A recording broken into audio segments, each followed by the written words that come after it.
What's up, y'all? It's Truth Tiger, and today I'm going to talk about how nothing has personality anymore. Nothing has flavor, nothing has its own unique charm, and everything just kind of all feels the same. Everything kind of looks the same.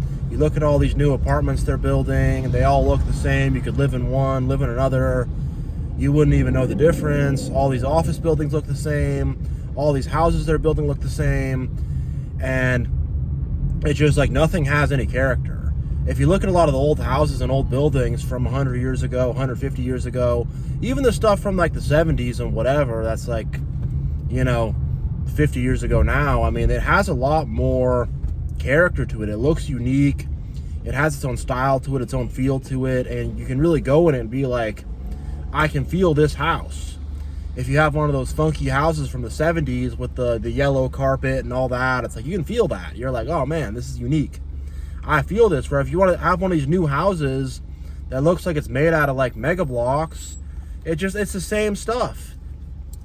And you're like, man, there's nothing special here. Sure, it looks clean, it looks sleek, but where's the personality to this? And it's the same with like entertainment and media. Like if you look at the Avengers, I know the Avengers was very popular, it made a lot of money.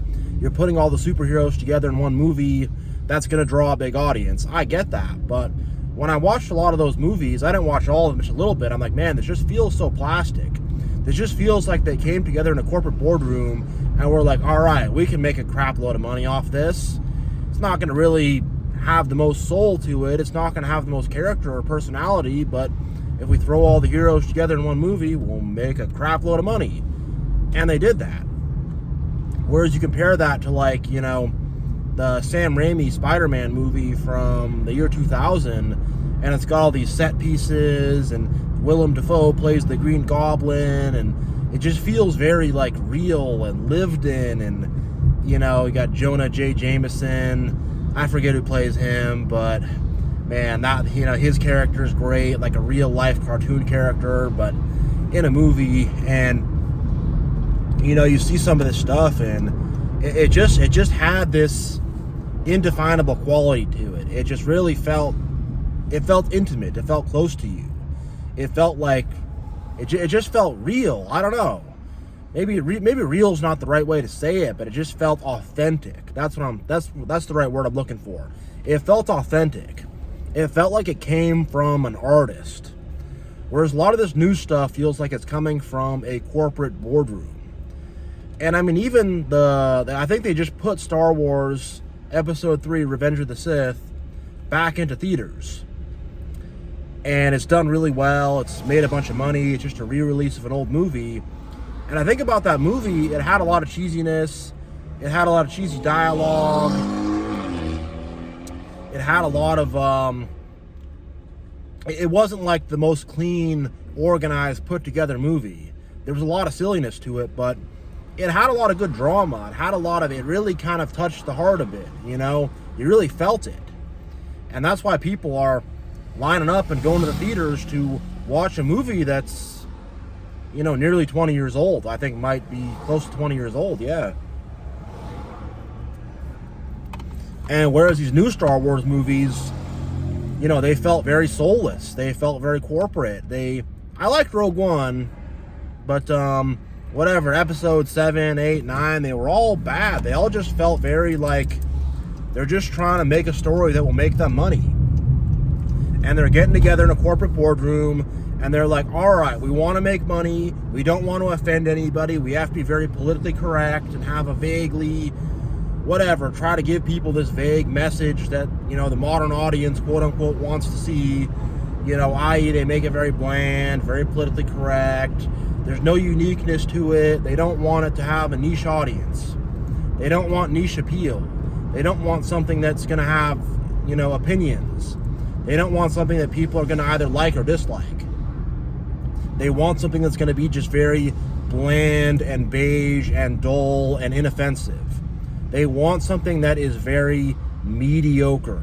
They don't want something that is excellent or brilliant, because sometimes excellence and brilliance takes risks. You can either do something unique and excellent and brilliant, and it can work out and be really cool, or it can kind of flop. And they're like, all right, we don't want to take that risk. we don't want to take the risks that excellence requires. We want to take the safe path of mediocrity. Mediocrity. We just kind of know it's going to be average, it's going to be just okay enough, and we'll get some people in there, and it'll look nice enough, and we can get the money. And that's what I'm seeing with a lot of stuff. It's just no personality to it. It's just mediocre. And I kind of wonder, like, where are the artists? Where are the artists? Where are the writers? Where are the creators? Where are those people? I think they're absent. I think the corporate boardroom has completely taken over. And I think political correctness has completely taken over. And I think there's just a script underneath the script that's going to say, hey, we need to check these boxes so our movie can be forward thinking. So our movie can be whatever, progressive. But at the same time, they want to do so in a way that's very inoffensive. They want to have this very middle of the road, bland, inoffensive, something that everybody will be made happy by, no matter what their demographic. That's really what they're going for. And it's just like, why don't you tell a story that has actual heart and soul? Why don't you make characters who are actual characters, who are unique individuals, who have personality? They're not doing that, though, because that requires actual creativity. You can't just go in some corporate boardroom and get a bunch of people together and have something that has heart and soul. You're not going to do that. You're going to make something that's temporarily profitable, but then after a while, it's just going to be like, all right, there's just nothing here. This like captured the masses, but this is just a big pile of nothing at the end of the day of just some flashing lights that look nice. And that's what a lot of this stuff is. You know, I'm playing this Elder Scrolls Oblivion remaster game, and I'm thinking about that. Like, there's so much heart and soul and character, and so you feel like you're in this world, and it's kind of fun and cute, but, you know, it's just like, I don't know how to describe it, but it's just immersive. It has people got these loud exhausts, man, but it just has this like charm to it. And you feel like you're in this world, and all the NPCs have these fun little unique dialogue lines, and it just feels like it was made by people who, you know, liked what they were doing, and they were like, they really wanted to make this project, make this game, and it was fun for them, and they're putting this, you know, artistic soul into it, whereas a lot of the newer stuff seems like it's more about the boardroom. You know, Skyrim, good game too, awesome game too, made a lot of money. You know, but you could tell that it was more like, all right, let's soften the edges. Let's make it very middle of the road. Let's just make it this game to be marketable. We're not going to make it to be an art project. We're going to make it marketable. You know, Vikings were very popular at that time. There's all these Viking TV shows and stuff. So they're like, all right, we're going to basically just make this game where you're in this Viking place. And, you know, I played it, but I remember I was just thinking, like, man, where is all the character? Where is the personality? Where is the humor? You know, it's still a good game. I'm not going to knock it, but you can kind of see, like, if you follow the video games. If you don't follow the video games, this is going over your head. I apologize, but if you follow the video games, it's like, man, it's like these things are just becoming more and more just about trying to get monetization, sell these microtransactions. They're just trying to, like, get money while completely destroying the artistic quality. And you see this throughout all media. You see it in construction too. And it's like, man, everything is just so dull. You see it in cars. All these new cars look the same. They're all dull. And I don't know who came up with this stuff, but it's like, why can't we have a car that looks cool, that looks unique? But no, they all look the same. A Honda looks like a Hyundai, and you can't tell the difference. And it's like, man, what about those cars in the 50s and the 60s and the 70s that looked cool? What about those muscle cars from back in the day? They looked cool. You know, those 50s cars that looked like spaceships, they looked cool. There was a definite art style. And this is in everything. This is in appliances. This is in everything. Home appliances. It's all stainless steel. Stainless steel everything. And like, stainless steel is cool, I guess, but I don't know, it's just you go into someone's kitchen. Everyone's kitchen looks exactly the same. And I kind of think that, like, with a lot of the artistic stuff they did back in the day, like the 50s appliances, they wanted the appliance to almost look like a living thing, look like it's alive. Whereas now we're like, we don't want it to look alive at all. We just want it to look like dead and lifeless. And I just wonder, like, why are we doing this? Why are we making the world so lame, and we're making the world just so lifeless with this stuff that has no character or personality to it? And the thing is, this has a cascading effect. And this cascades down to people. And now you have all these people, and these people are just like robots with no personality. And you're starting to notice that in people. It's like people used to be unique. They used to have character. People used to have all these quirks about them. Now people are just like, they're all these robots. They're exactly the same. And they dress the same. They walk the same. They talk the same. They look the same. And it's like, man, like, it's very rare to find a person these days with a sense of humor. Because guess what? A sense of humor, that could be politically incorrect. That could be not good for the corporate world, you know, whatever. So don't have a sense of humor. And most people do not have any sense of humor anymore. And it's like, man, what's going on? People used to be unique, funny, individualistic. They used to have everyone had their own, like, flavor to them. Now everybody is just a slice of white bread. A freaking chicken breast cutlet with no spices put on it, that's been dried out and overcooked and has no moisture.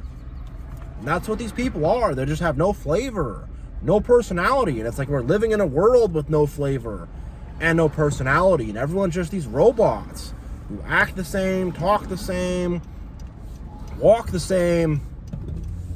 And it's just like, man, like, where are all the fun, interesting, unique individuals? But no, a lot of these people are just these robots. And the thing is, when you start to have character and personality, they go to war with it. They're like, he's not a robot like us. He wants to be an actual human being. He wants to be unique. And they don't like that. They don't want that. And same for the arts and the entertainment and the architecture and industrial design and everything. It's like if someone wants to do something unique, artistic, it's like they better just like do it on their own, because doing it through one of these corporations might be tough, because they're going to say, oh, wow, that's unique, but it might offend someone. That's unique. We might not make money off it. That's unique. We're not going to be able to put microtransactions in there. And it's like, isn't that the point?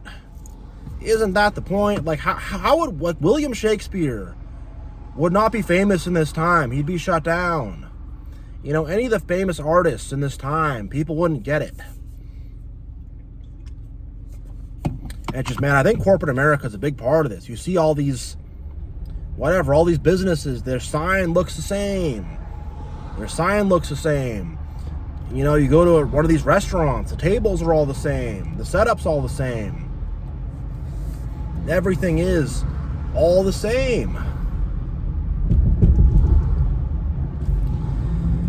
And it's just like, man, like, I really wish things had personality, character, uniqueness, their own flavor.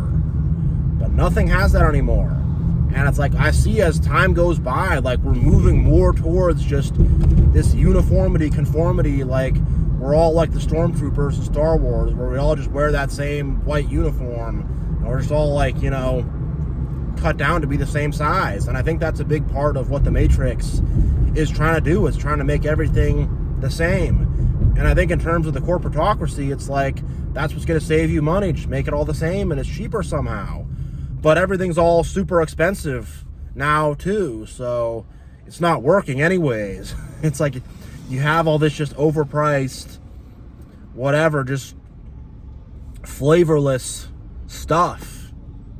And it's like, man, like, what the heck? What the heck? And you got all these angry robotic people that are just like, if you got a personality, they're really jealous and mad and annoyed, and they think it's like, on some level, I think they think it's bad to have a personality. I think on some level they think it's bad to be unique. I think on some level they think it's bad to, like, be your own person. And they think that it's good to be this automatron and to like automatron stuff. And you live in your automatron house.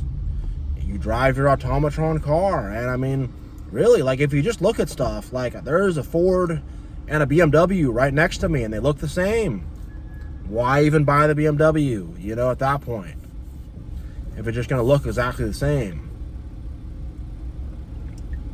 And I'm just getting tired of it. I want things to be unique again. I want things to be beautiful again.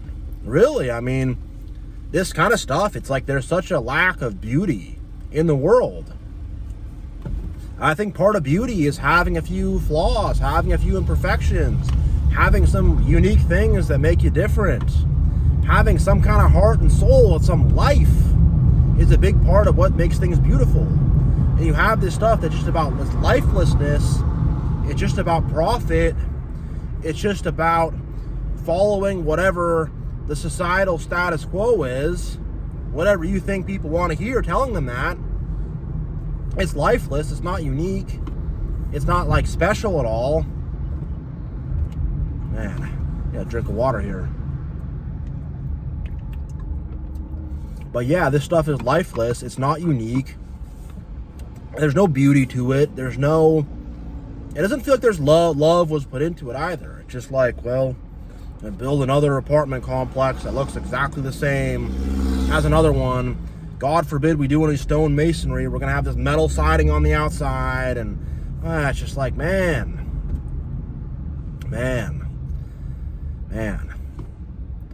I really just want to see some beauty back in the world. I want to see some art back in the world. Something that you look at and you go, wow, that's unique. That's cool. That's different. Whereas everything's like, well, this building is slightly more efficient if we make it this way. It'll be 1.0001 more efficient if we make it a huge cube. So we're going to do that. They just want to make everything into some box. Everything's a lifeless box.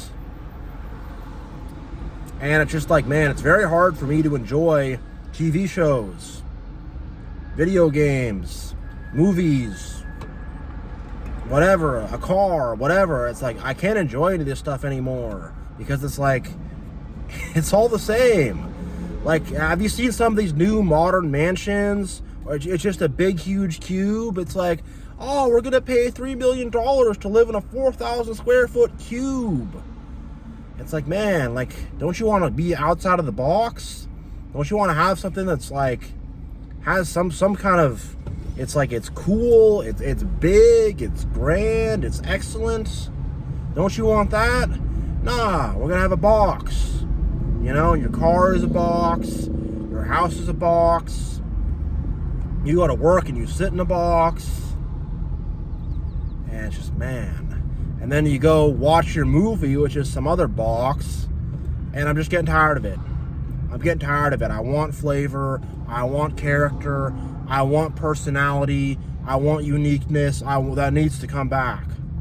Uniqueness and flavor needs to come back. I need it back. So, yeah, I'm going to end this video here. Thank you all so much for watching. God bless, and I will see you all next time.